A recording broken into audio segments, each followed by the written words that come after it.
Capítulo 15. El barco de los hombres blancos no volvió esa primavera, ni tampoco durante el verano. De todos modos, cada día estuviera en el promontorio, recolectara moluscos en las rocas o trabajara en mi canoa.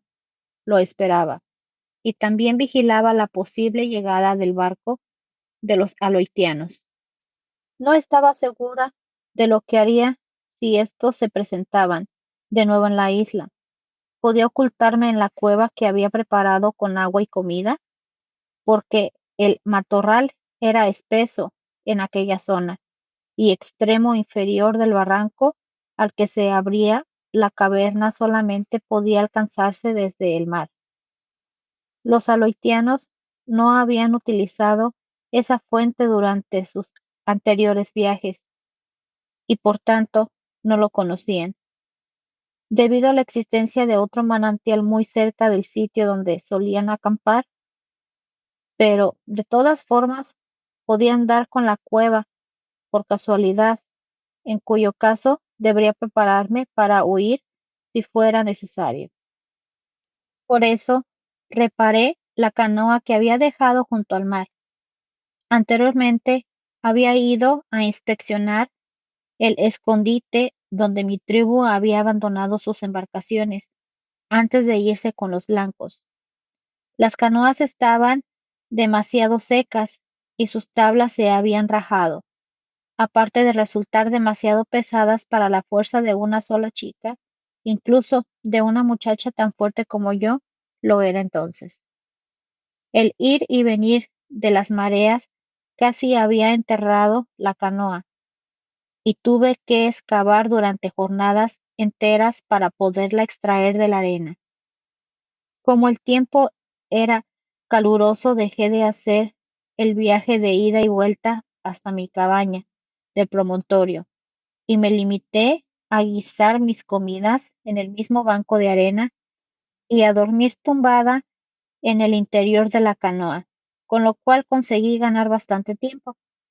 De todas maneras, aquella canoa era demasiado grande para que pudiera meterla o sacarla del agua fácilmente, de modo que decidí construir una más pequeña. Lo hice aprovechando el material de la única que había quedado en uso en toda la isla. Solté las tablas, cortando los tendones que las ligaban y ablandando el betún que las mantenía unidas tras haberlo calentado concienzudamente. Luego di forma a aquellas tablas, reduciéndolas a la mitad de su anterior longitud, gracias a una serie de agudos cuchillos fabricados con una piedra negra apropiada, que sólo se encontraba en un lugar concreto de la isla.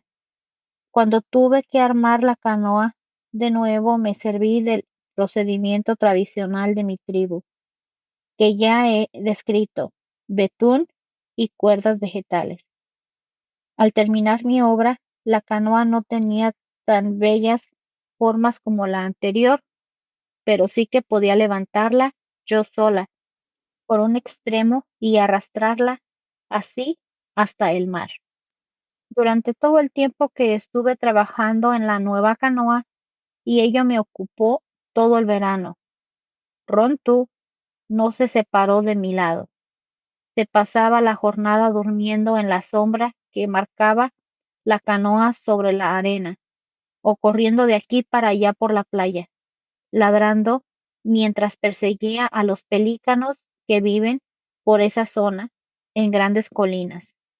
Ya que la pesca es numerosa en aquellas aguas, Rontu no llegó nunca a cazar ninguna de aquellas aves, pero seguía insistiendo hasta quedar agotado y con la lengua fuera.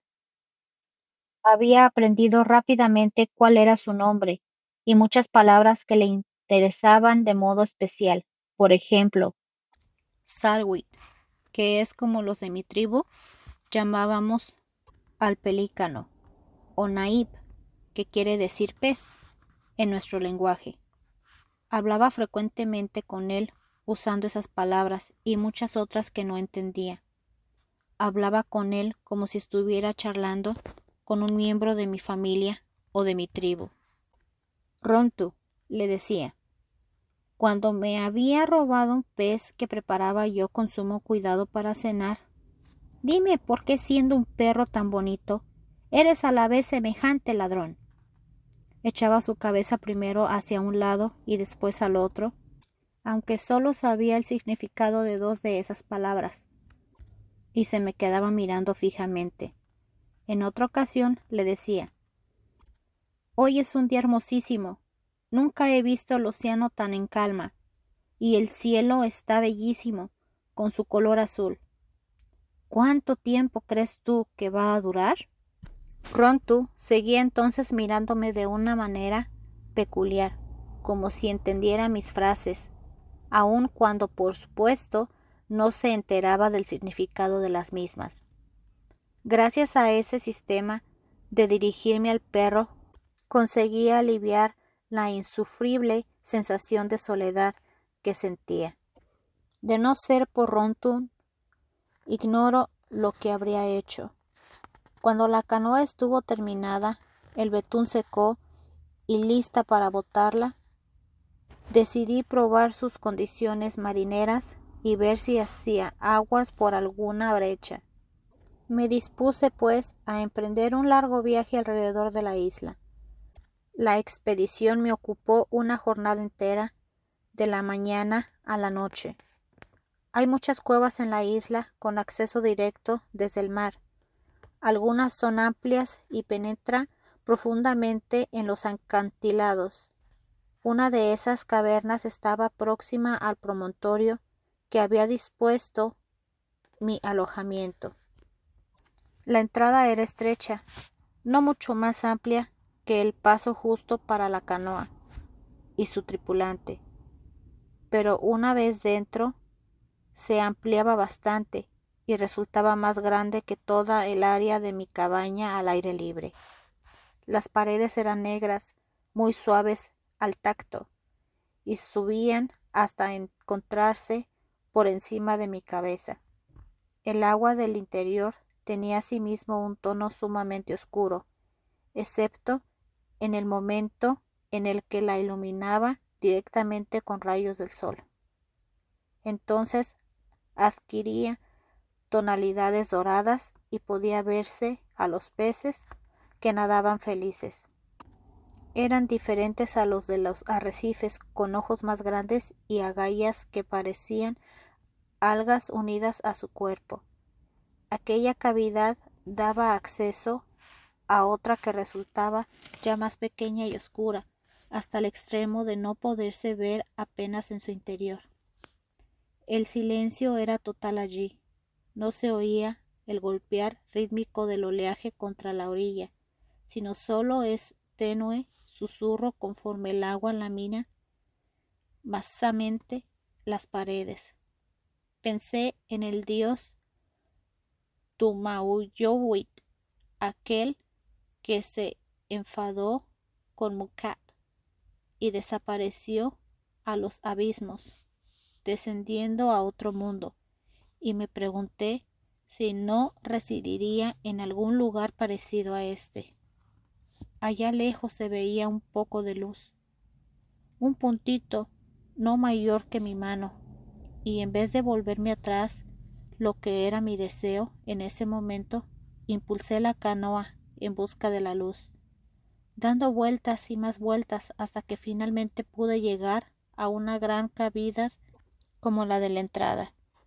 Por todo lo largo de una de las paredes había un resalte rocoso que daba al mar a través de una pequeña abertura. La marea estaba alta, pero aún con todo su nivel no alcanzaba a cubrir aquel reborde de la roca. Era un sitio ideal para ocultar una canoa, la cual podía, sin especiales dificultades, ser izada hasta esa especie de estante natural y quedar guardada en un lugar realmente difícil de encontrar. Coincidía, además, que la abertura iba a parar al acantilado, justo debajo de mi cabaña. Todo lo que necesitaba era, por tanto, una senda hasta la cueva, y así podría tener mi canoa protegida y muy a mano. Hemos hecho un gran descubrimiento, dije feliz a Rontu. El perro no me oyó. Estaba observando un pez diablo que nadaba algo más allá del acceso a las cuevas. Este animal, al que algunos llaman pulpo, tiene una cabeza pequeña con ojos saltones y multitud de brazos alrededor. Durante todo el día, Rontu había estado ladrando a los cormoranes, a las gaviotas, a las focas, a cuanto se movía por tierra, mar o aire. En una palabra, ahora en cambio se mantenía inmóvil, inspeccionando aquella cosa negra que se desplazaba por el agua. Dejé que la canoa siguiera deslizándose sola y me arrodillé para ocultarme al extraño animal hasta que llegara el momento de tomar mi lanza y usarla contra él. El pulpo estaba ante nosotros, nadando despacio cerca de la superficie, moviendo sus tentáculos acompasadamente. Los pulpos grandes resultan peligrosos si uno se encuentra en el mar con ellos, porque son animales de brazos tan largos como los del hombre, y enseguida salen disparados a enlazarse en la víctima. Tienen también una boca grande y un pico agudo en la zona en la que los tentáculos se unen a la cabeza. Aquel pulpo era de los mayores de su especie que jamás viera. Como Rontu estaba de pie en la proa y yo no podía maniobrar con la canoa hasta jalarla en la posición de ataque ideal, tuve que sacar parte del cuerpo fuera a fin de servirme del venablo. Al hacerlo, el pulpo vio mi movimiento y expulsó en el agua un líquido espeso y negro que lo ocultó en el acto. Yo sabía que no estaba en el centro de aquel líquido, sino que lo había dejado tras de sí al escapar. Por tanto, no dirigí mi lanza contra esa especie de nube, sino que tomé el remo esperando que desapareciera. Cuando lo hizo, estaba a 2 largos de distancia de mi canoa, y por muy deprisa que pudiera remar, ya no lo alcanzaría. Rontu, le dije, porque no cesaba de contemplar el líquido nubresco que flotaba entre 2 aguas. Tienes mucho que aprender de esa bestezuela. Rontu no me miró ni emitió sonido alguno. Echó la cabeza hacia uno y otro lado alternativamente, extrañadísimo, aún más cuando la nube terminó por esfumarse y quedó solo el agua clara en su lugar. Estos animales constituyen el bocado más delicioso entre los que viven en aguas de la isla. Su carne es blanca, tierna y suave, pero resultan difíciles de pescar si no se utiliza cierto tiempo especial de lanza. Decidí que me prepararía esa clase de venablo durante el invierno, cuando me sobraría tiempo para cualquier tarea que quisiera emprender. Remé hasta llegar a la caleta del coral, que no estaba lejos de la caverna que acababa de inspeccionar, y una vez allí saqué la canoa del agua para que no sufriera durante las primeras tormentas del invierno. Estaría a salvo en ese sitio, y llegada la primavera la ocultaría en la cueva que habíamos encontrado Rontu y yo. Mi viaje de prueba había constituido un éxito. La canoa era manejable y no pesaba excesivamente. Me sentía muy feliz.